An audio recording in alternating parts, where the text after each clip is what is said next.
In this problem, we're asked to calculate heat, and we see that there's a temperature change. So we're going to need the equation where our heat, or Q, is going to be equal to our mass times our specific heat capacity times delta T. Looking for each of these values, first we see our mass here is given to us.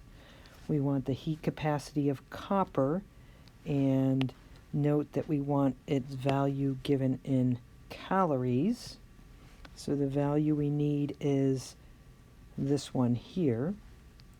So we do have the heat capacity C. We need our delta T. So we know that delta T is going to be TF minus TI, which is 118.1 degrees C minus 18.1 degrees C. And that's 100.0 degrees C.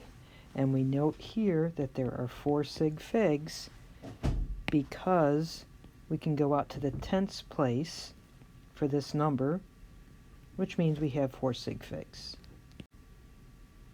So now we have all the values we need for our calculation. We can go through and set this up. We'll substitute in our values. Our mass, 26.3 grams.